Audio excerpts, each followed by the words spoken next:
The wallet was heavier than it should have been. Ethan Carter noticed it the moment he stepped off the city bus. The late afternoon sun stretching long shadows across the sidewalk. It lay near the curb, half hidden beneath a crumpled receipt and a gust of wind. People passed by without seeing it. Or maybe they saw it and chose not to. Ethan bent down and picked it up. It was soft brown leather, expensive by the feel of it. When he opened it, his breath caught. Inside were crisp $100 bills, neatly folded. Credit cards. An ID he counted quickly, not intentionally. Just out of shock over $3,000. His heart began to pound. $3,000 was more than he had in his bank account. It was 2 months of rent for his tiny apartment. It was groceries that didn't require coupons. It was the car repair he had been putting off for weeks. For a split second, a dangerous, human second, he imagined keeping it. No one saw him pick it up. No cameras nearby. No witnesses. He could walk away. He closed the wallet quickly, as if it had burned his fingers. Then he looked at the ID again. Margaret Langford, it read. Age 47. Address only a few blocks away. He pictured someone standing at a store counter, patting their purse, panic rising. He imagined a phone call to cancel cards. The dread of losing not just money, but security. Ethan exhaled slowly. Do the right thing, his mother used to say, even when no one's watching. His mom had passed away 2 years earlier, but her voice still showed up at moments like this. He walked toward the address on the ID, each step feeling heavier than the wallet in his hand. The neighborhood shifted from bus stops and corner stores to tree-lined streets and quiet homes. Margaret's address led him to a modest but well-kept brick house with white shutters and a small porch swing. He hesitated at the gate. $3,000. His overdue bills flashed through his mind again. But then he thought of how hard he'd worked to stay honest his whole life. How his mom had raised him on integrity, even when they barely had enough. He walked up the steps and knocked. Moments later, the door opened. A woman stood there, mid-40s, neatly dressed. Eyes red and swollen as if she had been crying. Yes, she asked cautiously. Ethan swallowed. Hi. Is your name Margaret Langford? Her face drained of color. Yes. He held out the wallet. I think you dropped this. For a moment, she just stared at it. Then at him. Then back at the wallet. Her hands trembled as she took it. Oh my God, she whispered. I thought it was gone. She opened it quickly, scanning the contents. When she saw the money still there, tears filled her eyes again, but this time for a different reason. You didn't take anything, she said, almost in disbelief. Ethan shook his head. No, She looked at him in a way that made him uncomfortable, not suspicious, but searching. Please, she said suddenly, stepping aside. Come in. Ethan had no idea that walking through that doorway would change his life forever. Ethan stepped inside hesitantly, wiping his shoes on the mat as if he didn't belong on floors that clean. The house was quiet. Too quiet.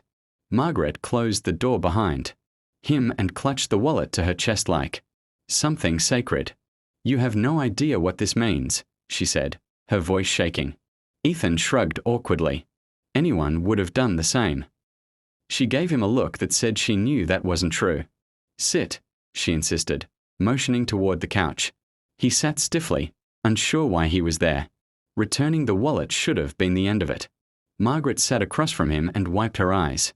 That money, she began carefully, was for my son. Ethan straightened slightly. He's starting a small auto repair business, she continued.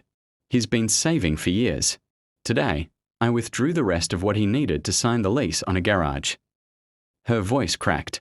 If I had lost that, it would have set him back months. Maybe more. Ethan nodded slowly. He knew what setbacks felt like. He'd been working double shifts at a grocery warehouse just to stay afloat. After his construction job ended last year, life had a way of knocking people down without warning. Margaret leaned forward.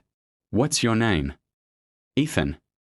Well, Ethan, thank you isn't enough. You don't have to. Yes, I do, she interrupted gently. She stood up and disappeared down the hallway. Ethan heard a drawer open and close. When she returned, she held an envelope.